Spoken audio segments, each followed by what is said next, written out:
Welcome to my channel GK with current affairs. आज के इस वीडियो में कॉम्पिटिटिव सिलेबस का 7वां भाग लेकर आए हुए हैं, जो आपको सभी प्रतियोगी परीक्षाएं जैसे SSC GD, SSC CGL, railway group D, NTPC, state police, army, navy और एयरफोर्स के लिए महत्वपूर्ण होंगे।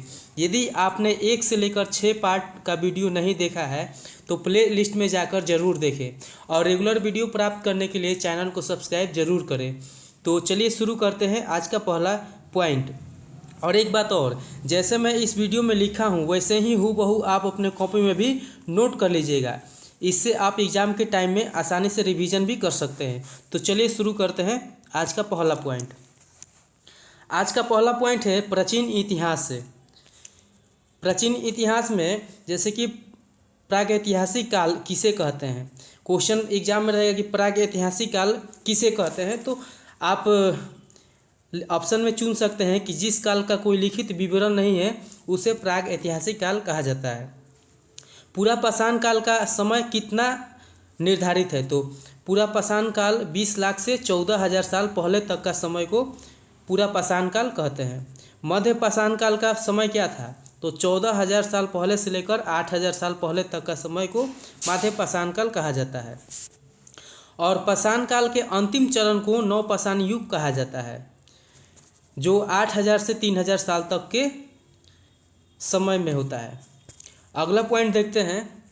अगला पॉइंट है सिंधु सभ्यता क्षेत्र से, कि सिंधु सभ्यता क्षेत्र का प्राचीन नाम क्या है, या सिंधु सभ्यता क्षेत्र को और किस नाम से जाना जाता है, तो मेलुहा शब्द से, मेलुहा नाम से जाना जाता है। अब देखिए कि कालखंड 2 भागों में बटा हुआ है, एक ऋग वैदिक काल और एक उत्तर वैदिक काल। ऋग वैदिक काल उसको कहते हैं जो 15,000 ईसा पूर्व से लेकर 1500 ईसा पूर्व से लेकर 1000 ईसा पूर्व तक के समय को ऋग वैदिक काल कहा जाता है। और 1000 के बाद वाला समय, 1000 से लेकर 600 ईसा पूर्व तक के समय को उत्तर वैदिक काल कहा जाता है।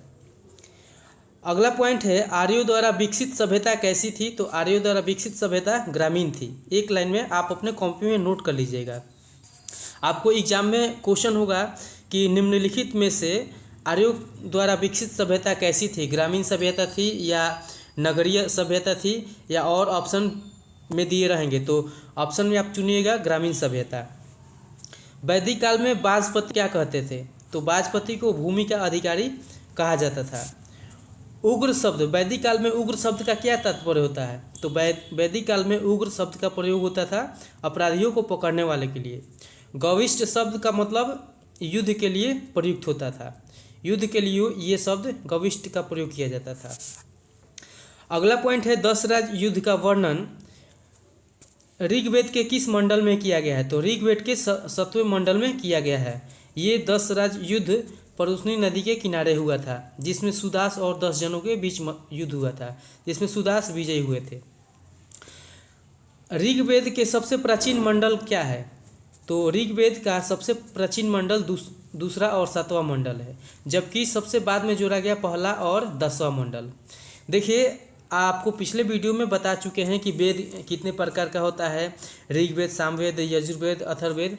तो ये सब का चर्चा पिछले वीडियो में हो चुका है, तो आप चाहे तो प्लेलिस्ट में जाकर देख सकते हैं। ऋग्वेद में ये 2 महत्वपूर्ण क्वेश्चन था जो किसी भी एग्जाम में पूछ लिया जाता है ऐसे ही हूबहू, तो इसलिए मैं इस वीडियो में इस पॉइंट को बताया हूँ, उस वीडियो में नहीं बता पाया हूँ।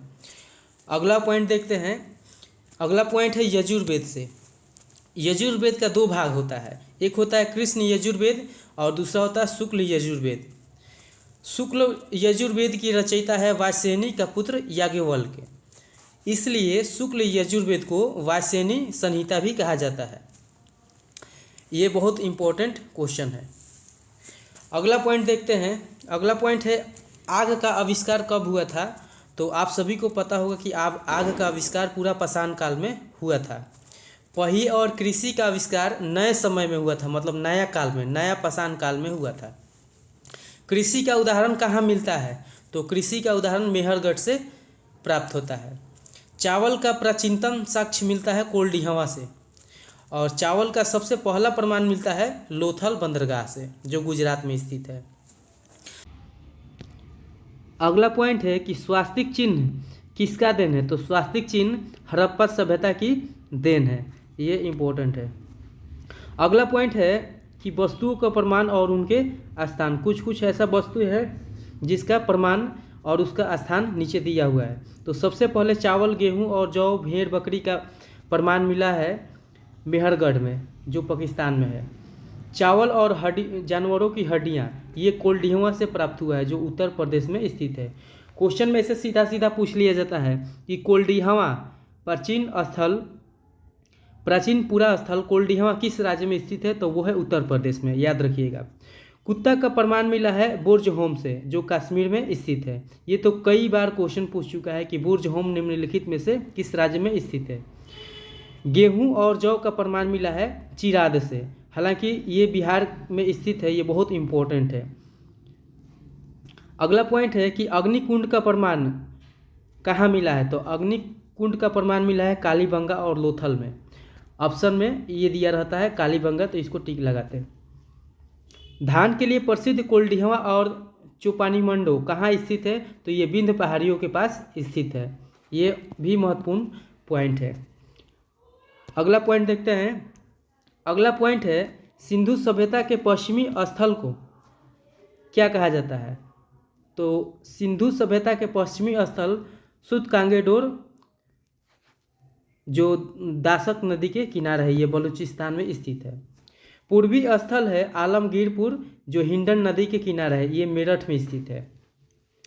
सिंधु सभ्यता का जो उत्तरी छोर होता है ये मांडा में स्थित है, जो चिनाब नदी के किनारे है, ये जम्मू कश्मीर में स्थित है। सिंधु सभ्यता का दक्षिणतम पुरा स्थल, मतलब ये दक्षिणतम पुरा स्थल दाइमाबाद में है, जो गोदावरी नदी के किनारे है, महाराष्ट्र में।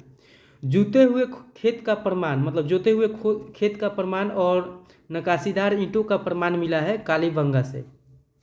अग्निकुंड का प्रमाण लोथल में मिला है, लोथल और कालीबंगा से, ये ऊपर में बता चुके हैं। यदि आपको हमारे चैनल का टॉपिक्स महत्वपूर्ण लग रहे हैं तो रेगुलर पढ़ाई के लिए हमारे चैनल को अभी सब्सक्राइब कर लीजिए। अगला पॉइंट देखते हैं। अगला पॉइंट है भूगोल से। भूगोल से कुछ महत्वपूर्ण पॉइंट है जो आपको याद कर लेना चाहिए। अपने अक्ष पर सबसे कम समय में चक्कर लगाने वाला ग्रह का नाम है बृहस्पति, जो 10 घंटे में चक्कर लगा लेता है। इसका अपना अक्ष है, इस पर 10 घंटा में ही चक्कर लगा लेता है। मतलब सूर्य के चारों ओर की बात नहीं हो रहा है, ये परिक्रमण काल की नहीं, परिभ्रमण काल की बात हो रहा है। मतलब अपने ही अक्ष पर, जैसे पृथ्वी 24 घंटे में एक चक्कर अपने अक्ष पर लगा लेती है, वैसे ही बृहस्पति सबसे कम समय में 10 घंटे में चक्कर लगाती है। अगला पॉइंट है कि बृहस्पति का सबसे बड़ा उपग्रह है गैनीमेड। पृथ्वी के समान जो ग्रह दिखाई देता है वो है मंगल ग्रह। क्वेश्चन में होता है कि निम्नलिखित में से कौन पृथ्वी के समान ग्रह है, सदृश ग्रह है, तो वो है मंगल ग्रह। बुध और शुक्र नहीं, मंगल ग्रह होंगे। ज्वालामुखी वाला एकमात्र ग्रह है वो मंगल ग्रह है। 7 वलयों से घिरा हुआ ग्रह है शनि ग्रह, जिसका उपग्रह है टाइटन। अगला पॉइंट देखते हैं। अगला पॉइंट है अरुण अथवा यूरेनस की खोज कब हुआ था, तो अरुण की खोज विलियम हर्शल ने किया था 1781 में। एक पॉइंट और ध्यान दीजिएगा, 5 वलयों alpha, beta, gamma, delta, epsilon से घिरा हुआ ग्रह कौन है, तो वो है अरुण। यहाँ पर ध्यान दीजिएगा, 7 वलयों से घिरा हुआ शनि है और 5 वलयों से घिरा हुआ अरुण है। याद रखने का तरीका, स से यहाँ पर 7 है और स से शनि है, तो 7 वलयों से घिरा हुआ शनि है और 5 वलयों से घिरा हुआ अरुण है। इसमें अक्सर कन्फ्यूजन हो जाता है कि 5 वलय से कौन घिरा हुआ है, 7 वलय से कौन घिरा हुआ है। एक और सबसे महत्वपूर्ण पॉइंट है कि शुक्र और अरुण ग्रह पूर्व से पश्चिम की तरफ घूमते हैं, जबकि अन्य जितने भी ग्रह हैं जैसे पृथ्वी भी है पश्चिम से पूरब की तरफ घूमती है, लेकिन शुक्र और अरुण ग्रह पूर्व से पश्चिम की तरफ घूमते हैं, इसको याद रखिएगा। लेटा हुआ ग्रह अरुण को कहते हैं, इसका उपग्रह टाइटेनिया है। अब अगला जो उपग्रह है हरा ग्रह, जिसे वरुण को कहा जाता है, तो वरुण की खोज जॉन गॉले ने 1846 में किया था। इसका उपग्रह है टिट्रॉन। इसको हरा ग्रह इसलिए कहा जाता है क्योंकि इसके चारों ओर मीथेन का बादल घिरा हुआ है, इसलिए इसे हरा ग्रह कहा जाता है।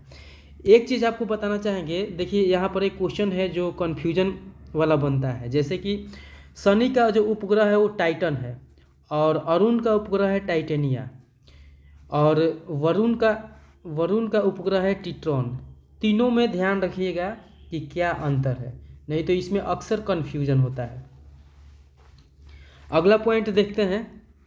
अगला पॉइंट है, पृथ्वी अपने अक्ष पर कितने किलोमीटर की चाल से घूमती है। तो क्वेश्चन में होता है कि पृथ्वी अपने अक्ष पर निम्नलिखित में से कितने किलोमीटर प्रति घंटा की चाल से घूमती है। तो अपने अक्ष पर 1610 किलोमीटर प्रति घंटे की चाल से घूमती है, जबकि यह सूर्य के चारों ओर 29.8 किलोमीटर प्रति घंटे की वेग से घूमती है।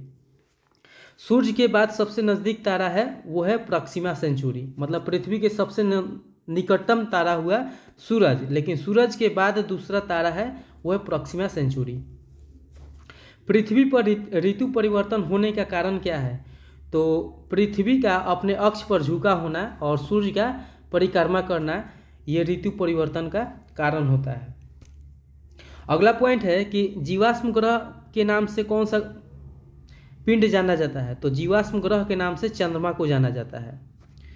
जब चंद्रमा पृथ्वी के सबसे नज़दीक होता है तो उसे सुपर मून या फुल मून कहा जाता है, और एक माह में अगर 2 पूर्णिमा होता है तो उसे ब्लू मून कहते हैं। जैसे कि एक माह में 1 से लेकर अगर किसी महीना में 31 दिन होता है तो इसमें अगर 2 पूर्णिमा होता है, एक पहली तारीख को और दूसरी 30 तारीख को या 31 तारीख को अगर होती है, तो इसमें 2 पूर्णिमा अगर होता है तो ब्लू मून कहा जाता है।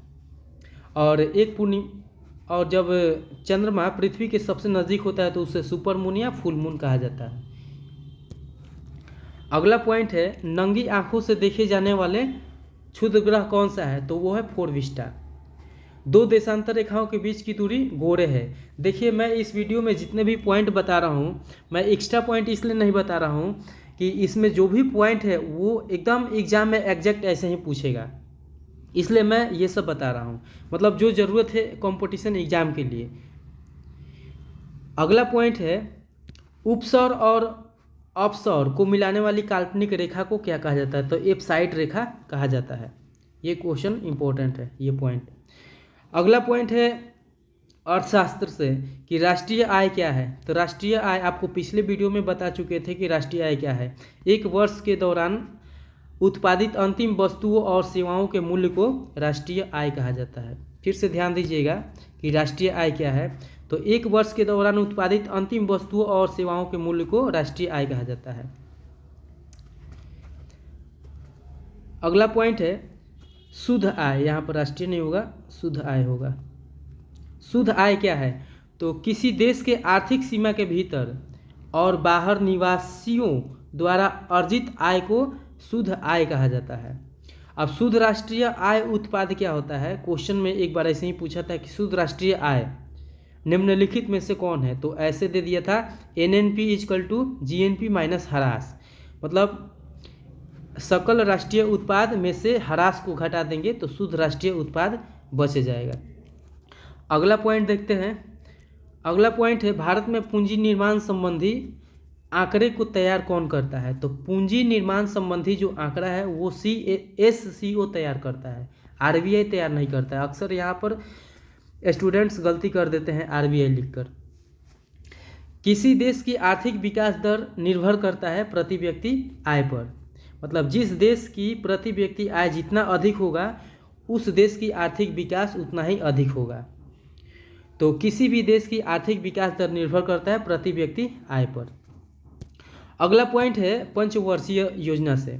आपको पिछले वीडियो में बता चुके थे कि पंचवर्षीय योजना प्रत्येक 5 साल पर बदलता है। जैसे कि प्रथम पंचवर्षीय योजना का कार्यकाल था, समय था 1951 से 1956, 5 साल तक का। ये जो पंचवर्षीय योजना है ये हेराड-डोमर मॉडल पर आधारित था और इस पंचवर्षीय योजना में कृषि पर प्राथमिकता दिया गया था।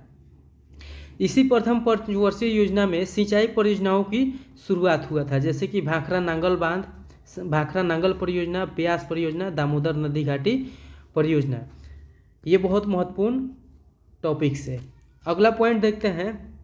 अगला पॉइंट है द्वितीय पंचवर्षीय योजना। प्रथम पंचवर्षीय योजना का कार्य समय क्या था? 1951 से 1956 तक। अब इसमें 5 साल और जोड़ देंगे तो कितना हो जाएगा? 1961 हो जाएगा। मतलब द्वितीय पंचवर्षीय योजना का समय था 1951 से 1956 से 61। अब द्वितीय पंचवर्षीय योजना पीसी महालनोबिस मॉडल पर आधारित थी और इसमें औद्योगिक क्षेत्र पर बल दिया गया था। मतलब औद्योगिक क्षेत्रों पर प्राथमिकता दी गई थी। इसी समय में दुर्गापुर, भिलाई, राउरकेला इस्पात संयंत्र की स्थापना हुआ था। अगला पॉइंट है तृतीय पंचवर्षीय योजना। फिर 1961 में 5 साल जोड़ दीजिएगा तो 1966 हो जाएगा। मतलब इसका समय था 1961 से 66 तक। इसका उद्देश्य था कि अर्थव्यवस्था को आत्मनिर्भर बनाना और प्राथमिकता दिया गया था कृषि और उद्योग दोनों पर। लेकिन ये पंचवर्षीय योजना असफल हो गया। जितने भी पंचवर्षीय योजना शुरू हुआ था ये असफल हो गया। इसका कारण था भारत चीन और भारत पाक युद्ध। भारत और चीन और भारत और पाकिस्तान युद्ध होने के कारण से ये पंचवर्षीय योजना असफल हो गया। अगला पॉइंट है अवकाश योजना। देखिए 3 पंचवर्षीय योजना के बाद एक अवकाश योजना लाया गया था जो 1966 से 67 था और 1968 से 69 तक था। ये भी क्वेश्चन में पूछ लिया गया है कि अवकाश योजना का समय क्या था, ऑप्शन में दे दिया रहता है। चौथी पंचवर्षीय योजना है 1969 से 1974। मतलब इसमें भी 5 साल जोड़ देंगे तो 74 हो जाएगा। ये आपको अगले वीडियो में मिल जाएगा। तो चैनल को सब्सक्राइब कीजिए। Thank you for watching.